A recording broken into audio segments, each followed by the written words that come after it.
बहुत समय पहले की बात है। सुंदरबन नामक जंगल में टुनटुनी अपने पति कालू और दो छोटे बच्चे सुनहरी और पिंकी के साथ रहा करती थी। वो पक्षी बहुत ज्यादा गरीब थे।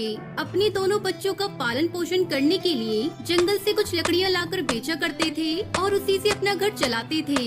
एक दिन हमेशा की तरह टुनटुनी और कालू कौआ लकड़ियाँ लेने के लिए जंगल जाते हैं, लेकिन तभी बहुत तेज तूफान और बारिश आ जाती है, जिसकी वजह से पेड़ आपस में टकराकर गिरना शुरू हो जाते हैं और एक पेड़ कालू कौए के ऊपर आकर गिर जाता है, जिसकी वजह से उसकी तुरंत ही मौत हो जाती है और दूसरा पेड़ टुनटुनी के ऊपर आकर गिर जाता है। टुनटुनी की सांसें चल रही थी लेकिन हो जाती है। किसी तरह वो अपने आप को बचाकर वो कालू के पास जाती है और रोते हुए कहती, तब तक आप लोग हमारे इस वीडियो को लाइक और अगर आपने हमारे चैनल को सब्सक्राइब नहीं किया है तो जल्दी से सब्सक्राइब कर लें और कमेंट सेक्शन में जरूर बताएं कि आपको हमारी ये कहानी कैसी लगी। कालू कालू अपनी आंखें खोलो, घर पर हमारे दो बच्चे हमारा इंतजार कर रहे हैं। देखो, मुझे इस तरह से हमारे बच्चों को छोड़कर मत जाओ। हमारे बच्चे तुम्हारे बारे में पूछेंगे तो मैं उनसे क्या कहूँगी कि उनके पिता उन्हें हमेशा हमेशा के लिए छोड़ के चले गए। नहीं कालू नहीं, तुम हमारे साथ ऐसा बिल्कुल मत करो। प्लीज अपनी आंखें खोलो, अपनी आंखें खोलो कालू। इस तरह टुनटुनी बहुत ही ज्यादा फूट फूट कर रो रही। उसे अपने जख्म भी दिखाई नहीं दे रहे थे। जंगल में आसपास के पक्षी टुनटुनी के पास आते हैं। बेटा, तुम्हारा पति तुम्हें छोड़कर जा चुका है और अभी तुम्हें अपना ख्याल रखना है। तुम भी बहुत जख्मी हो और जितना हो सकता था हमने तुम्हारी मदद कर दी। अब जाओ अपने घर और अपना ख्याल रखो। तुम्हें अपने दोनों बच्चों को भी तो संभालना है।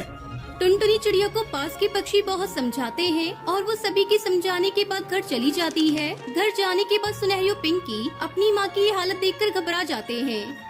माँ, ये आपको क्या हो गया? आपको कितनी ज्यादा चोट लगी है? अच्छा, आपके तो पैर में भी चोट लगी है। माँ, पिताजी कहाँ हैं? इतना तेज तूफान आ गया था, हम दोनों तो घबरा ही गए थे, कहीं आप दोनों को कुछ न हो जाए। माँ, आप जवाब नहीं दे रही, बस रोती जा रही हैं। हम आपसे कुछ पूछ। सुनहरी पिंकी, मेरे प्यारे बच्चों, तुम्हारे पिताजी हमें हमेशा हमेशा के लिए छोड़कर चले गए और मैं भी किसी काबिल नहीं बची। जंगल में काम करने वाले पक्षियों ने मेरी मदद की, मुझे यहाँ तक पहुँचाया। अब तो मैं अपने पैरों पर चल भी नहीं सकती।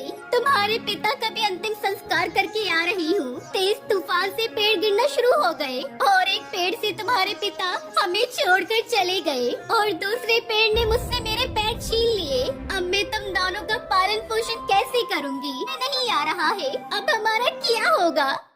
अपनी माँ को इस तरह से रोता हुआ देखकर और अपने पिता की मौत की खबर सुनकर दोनों बच्चे भी रोने लगते हैं। तभी पिंकी अपनी माँ के आंसू साफ करती है और अपनी माँ से कहती है, माँ, आप हमेशा कहती थी ना, हमारे दादा दादी का घर बहुत बड़ा है और वहाँ पर चाचा चाची, उनके बच्चे सभी लोग रहते हैं। हम भी तो वहाँ जा सकते हैं, आखिर वो भी हमारा घर है, हमारा भी तो हिस्सा है उसमें। आप चिंता क्यों करती हैं? हम वहीं पर जाएंगे और वहीं पर रहेंगे।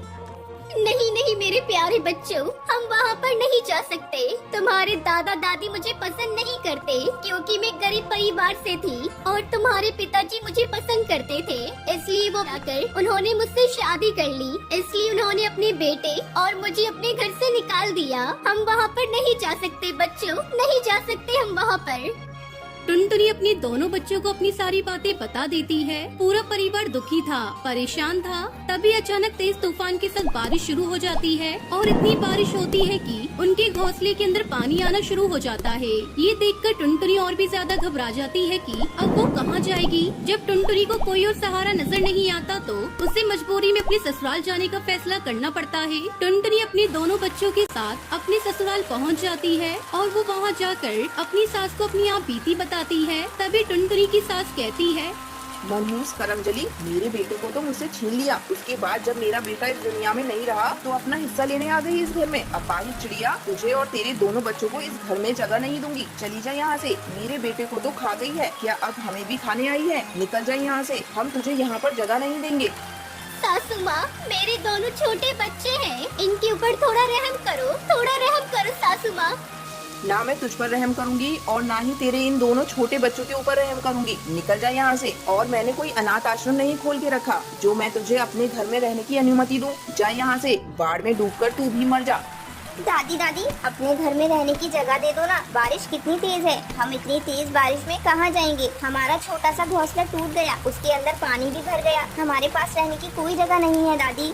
टुनटुनी की सास किसी की भी नहीं सुनती और सबको घर से बाहर निकाल देती है। टुनटुनी चिड़िया इतनी तेज बारिश में अपने दोनों बच्चों के साथ कहाँ जाएगी। तभी वो अपने दोनों बच्चों से कहती है, लगता है अब हमें पहाड़ी पर ही जाकर रहना होगा, क्योंकि यहाँ तो कहीं रहने की कोई जगह नजर नहीं आ रही है। जिनके पक्के और अच्छे मकान हैं, वो तो अपनी छतों पर रह रहे हैं। हम यहाँ झोपड़ी डालकर भी नहीं रह सकते। सिर्फ एक पहाड़ी पर जाने का ही आसरा है। चलो मेरे प्यारे बच्चों, पहाड़ी पर चलते हैं, देखते हैं वहाँ पर हम अपना जीवन कैसे बिताएंगे।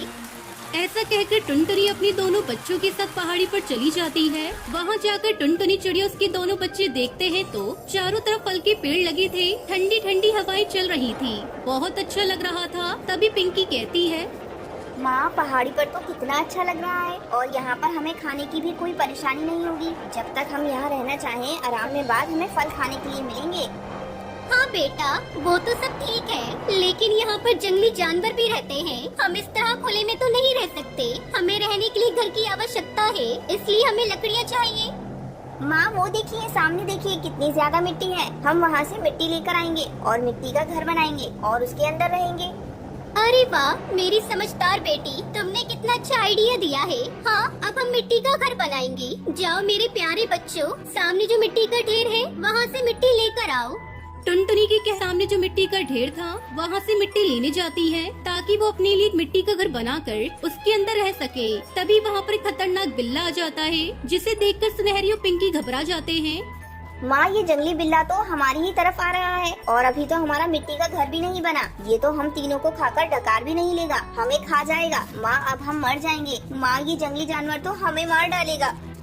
जंगली बिल्ला को देखकर दोनों बच्चे बहुत ही ज्यादा घबरा रहे थे। वो रो रहे थे कि तभी मिट्टी के ढेर से आवाज आती है, टुनटुनी चिड़िया, मैं जादुई मिट्टी हूँ और अच्छे लोगों की मदद करती हूँ। तुम बहुत अच्छी हो, इसलिए मैं तुम्हारी मदद करना चाहती हूँ। तुम मेरी मिट्टी से जादुई मिट्टी का घर बना सकती हो और उस घर में तुम्हें किसी चीज की कोई परेशानी नहीं होगी। मैं कहीं कोई सपना तो नहीं देख रही। मिट्टी के अंदर से आवाज आ रही है, अब हमारा जादुई मिट्टी का घर होगा। मुझे तो अभी भी विश्वास नहीं हो रहा है। नहीं नहीं, तुम सपना नहीं देख रही। जंगली बिल्ला भी तुम्हारा कुछ नहीं बिगाड़ सकता। बस तुम अपनी आंखें बंद करो और जैसा भी घर तुम सोचोगी वैसा ही जादुई मिट्टी का घर बनकर तैयार हो जाएगा। जादुई टुनटुनी खुश हो जाती है और वो अपनी आंखें बंद करती है तो उसके सामने एक बहुत ही सुंदर मिट्टी का जादुई घर बनकर तैयार हो जाता है, जिसे देखकर टुनटुनी उसके दोनों बच्चे बहुत खुश होते हैं। टुनटुनी जादुई मिट्टी को धन्यवाद कहती है और अपने बच्चों के साथ जादुई मिट्टी के घर के अंदर खुशी खुशी रहने लगती है।